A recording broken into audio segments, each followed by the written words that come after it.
일용화양식 구독자 여러분 안녕하세요. ESF 김예진 강사입니다.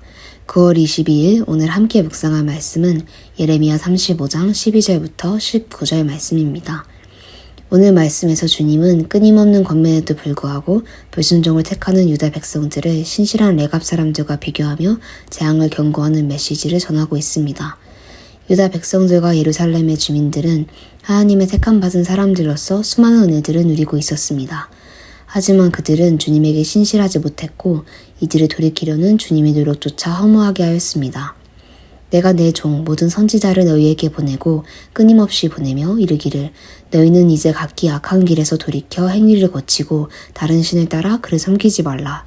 그리하면 너희는 내가 너희와 너희 선조에게 준 이 땅에 살리라 하여도 너희가 귀를 기울이지 아니하며 내게 순종하지 아니하였느니라. 예레미야 35장 15절 말씀입니다. 성경을 읽다 보면 이스라엘의 불순종은 결코 드문 일이 아닙니다. 오늘 큐티 말씀의 제목 끊임없는 불순종의 고리처럼 아담과 이브의 첫 불순종에 이어서 인류는 지금까지 계속해서 그 불순종의 고리를 잇고 있습니다. 그래서 예전에는 이런 이스라엘 백성들의 모습을 보며 한심해했던 기억이 있습니다. 주님이 그렇게까지 약속해 주시고 증명해 주시고 이끌어 주시는데도 끝까지 의심하며 등을 돌리고 타협하는 그 모습이 이해되지 않았습니다. 나 같으면 저 정도까지 증명하셨으면 넙죽 믿었겠다 생각을 했습니다. 하지만 신앙생활을 더 이어가며 주님의 끊임없는 은혜와 함께 하심에도 불구하고 저 또한 이 불순종의 고리에서 벗어나지 못하고 있었음을 깨달았습니다.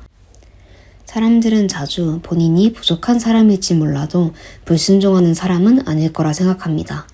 불순종이라고 하면 왠지 하나님이 직접 명하신 일들을 정면으로 거부하고 무시하는 이미지가 떠오르기 때문입니다.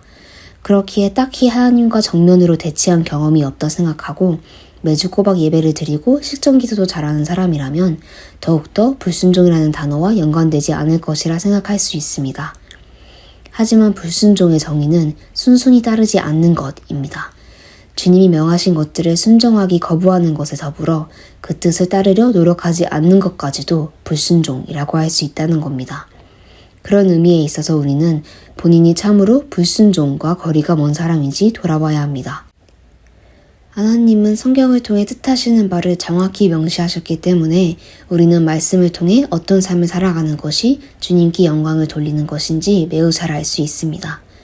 이 말은 즉슨 주님의 뜻을 몰라서 또는 주님께서 직접 명령하지 않으셔서 순종하지 못했다는 변명은 통하지 않는다는 것입니다. 계속해서 말씀을 통해 명령하시고 그 뜻을 밝히셨기 때문입니다. 우리는 주님의 백성으로서 그의 뜻이 무엇인지 고민하고 행하기에 힘쓸 의무가 있습니다. 선택 하나를 할 때마다, 말 한마디를 던질 때마다, 그리고 생각 한 번 할 때마다 우리는 항상 말씀을 순종할 수 있는 기회가 주어집니다. 그 기회마다 주님을 선택하는 것이 순종하는 것입니다. 본문에서 주님은 불순종하는 유다와 예루살렘 사람들에게 선포된 재앙을 내리신다고 합니다. 17절에 의하면 그 이유는 주님이 그들에게 말하여도 듣지 아니하며 불러도 대답하지 아니하였기 때문임을 알 수 있습니다.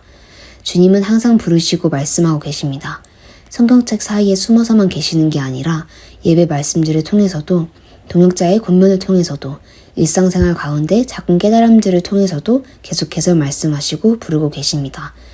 그 말씀하심과 부르심 가운데 귀를 기울여야 하는 것입니다.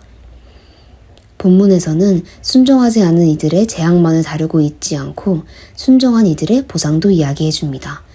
그 순종의 주인공인 레갑 사람들은 선조 요나답의 말을 따라서 정착을 하지 않고 유목생활을 이어갔으며 술 또한 삼가하고 있음을 보여줍니다.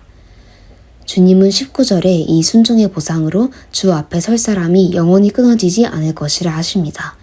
앞에 선다는 표현은 주님의 임재 또는 성전에서 하나님을 섬긴다라는 뜻을 가지고 있어 주님이 계속해서 함께 하실 것이라는 축복입니다. 그들이 정탁 생활을 포기하고 술을 삼가했음을 기뻐하셨다는 것을 확실히 알 수 있습니다. 하지만 본문은 이런 규율 자체가 필수인지 또는 좋은지 나쁜지에 대한 입장을 따로 취하지 않습니다. 왜냐하면 이 말씀의 핵심은 순종함이기 때문입니다. 정착 생활을 하는 것 또는 술을 조금 마시는 것이 죄이기 때문에 이런 일들을 피해야만 주님이 축복하실 것이라는 말이 아니라 주님을 위해서 이것들을 삼가하고 순종하려 인내할 때에 주님이 기뻐하신다는 것입니다. 많은 그리스도인들은 살아가면서 자주 이런 것들을 지키거나 어긴다고 해서 신앙을 좌지우지하지 않아 라고 합리화하는 경향이 있는 듯 합니다. 술을 조금 마신다고 해서, 말투를 조금 신경 쓰지 않아서, 또는 세상적인 성공을 조금 중요시한다 해서 신앙이 어긋나는 것은 아니라고 말합니다. 율법적인 신앙을 피해야 하는 것은 맞지만 그렇다고 해서 그 율법들이 물수모인 것은 아닙니다. 율법 모두 하나하나 족쇄가 아닌 사랑과 공의로 만들어주신 것들이고 인간을 위한 조언들입니다.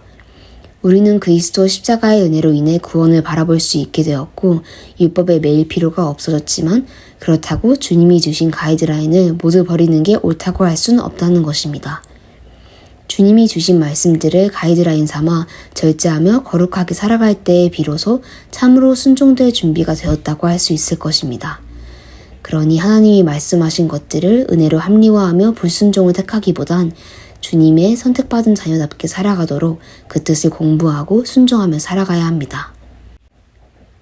일용할 양식 구독자 여러분, 오늘도 말씀을 통해 주님의 뜻을 조금이라도 더 알아가고 더 한순간이라도 순종하는 하루를 살아가길 바랍니다. 주님이 사랑으로 주신 말씀을 사랑으로 받아들이고 사랑으로 행할 때에 이 세상이 흉내낼 수도 없을 축복이 있음을 기억하며 끊임없는 불순종의 고리가 아닌 끊임없는 순종의 고리를 이어가시길 소망합니다.